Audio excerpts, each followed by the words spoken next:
it was negligence. It wasn't, I don't want to see BP go down for not cleaning up fast enough, right?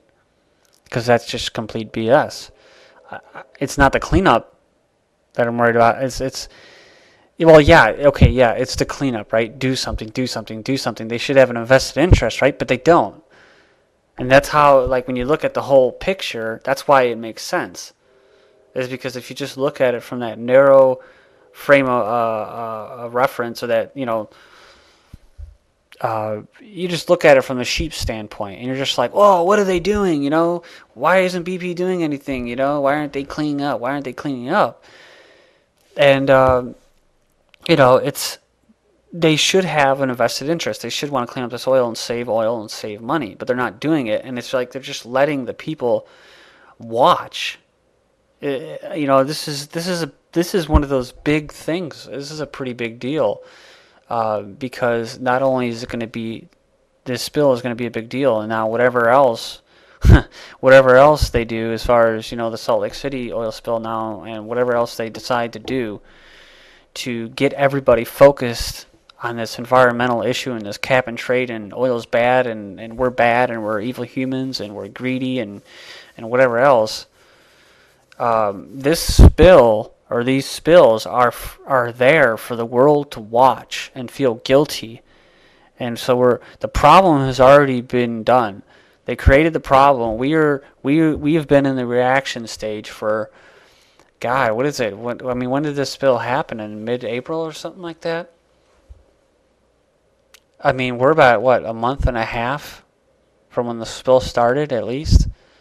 And, and I'm sitting with people that are like, yeah, you consider liberals. And they're just like, their skin is reeling, and they're just going crazy. And they're just like, this is ridiculous. Something must be done. Like the woman that I mentioned earlier at the community garden. And so this is going to get people that are on the left, and people that are just not on the left or the right, and just are like me, that do care about sustainability of the planet Earth and reducing pollution, because it's good for our health. That's my biggest deal. But people are calling on the government to do something, and so they're going to run in with the cap and trade bill, and they're going to try to pass that again, and they're going to let this oil spill just get worse and worse and worse until people just feel so bad and so guilty about it that they run to the government to fix their problem. So, but that's how it works. And then another thing with this BP oil spill is that there was an individual, Celtic, who makes videos on YouTube, and I subscribe to him, and he has pretty good videos. I recommend him. I recommend you checking him out. But he mentioned something about death winds. I don't know if any of you guys have heard of that, but these death winds, well, let me just check it out for you here. They contain benzene and hydrogen sulfide, and it's supposedly some pretty bad stuff. It could cause death in severe cases. But Celtic, either he believes, or he's heard this from somebody else that follows, what these guys are doing, the New World Order, the elites, what have you. And you can kind of, like I said, after a while, you can kind of figure out what their end game is, what they're trying to do, and what is possible. And so, just because someone says, well, it is possible that these death winds could start taking people out down in Louisiana and in the Gulf.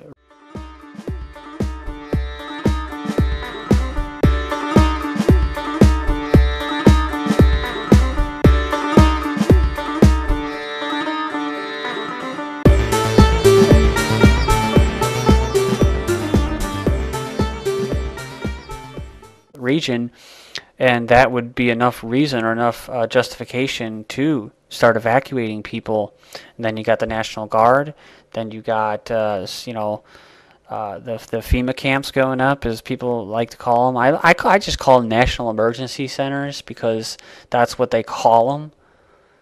That's what the official term for these things are. They're called national emergency centers, and the bill was passed in the spring of '09, right after Obama was in office. That bill was passed, and so it turns military bases into FEMA camps. And then of course you have what? You have Halliburton, who has received the contracts back in way back. I can't even remember the exact year of when they did it, but it's been at least 3 to 5 years.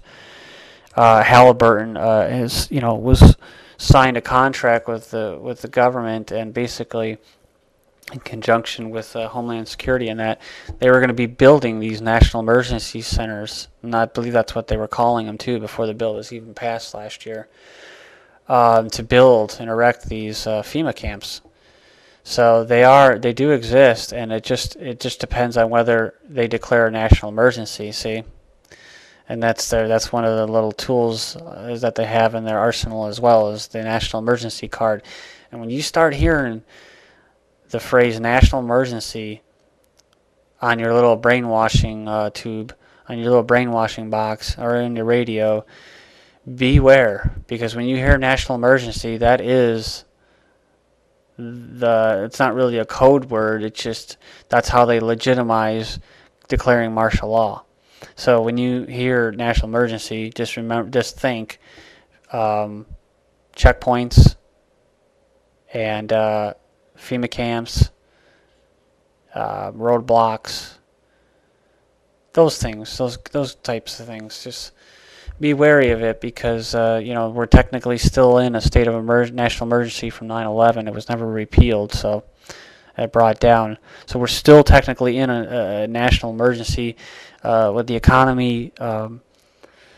I don't believe it's going to recover. I hope that it recovers for the sake of all of us here, and our standards of living, and the safety of us and our families and our children. I hope that it does recover, but I don't believe that it will, because I don't think that it's sustainable.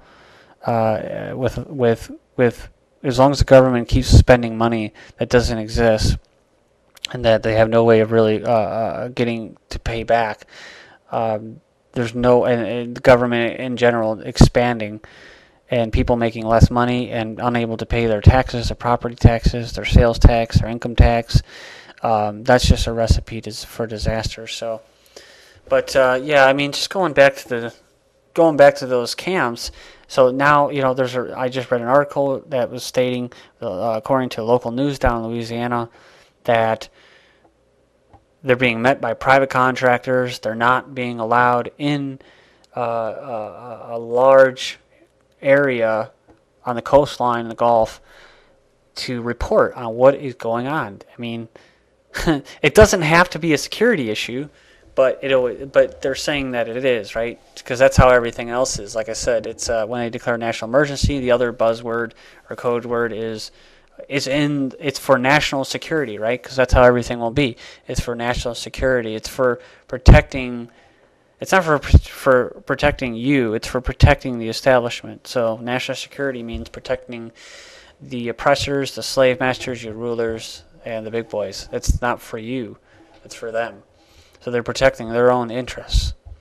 And so, these local affiliates down in the Gulf news affiliates were trying to cover this, and they were getting turned away.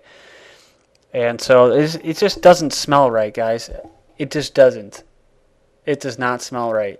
And I know BP is under a lot of pressure right now, but at the same time, I don't feel bad for them at all, because they're a company that's had, I think, the third most mishaps out of all the oil companies in the world, and they've had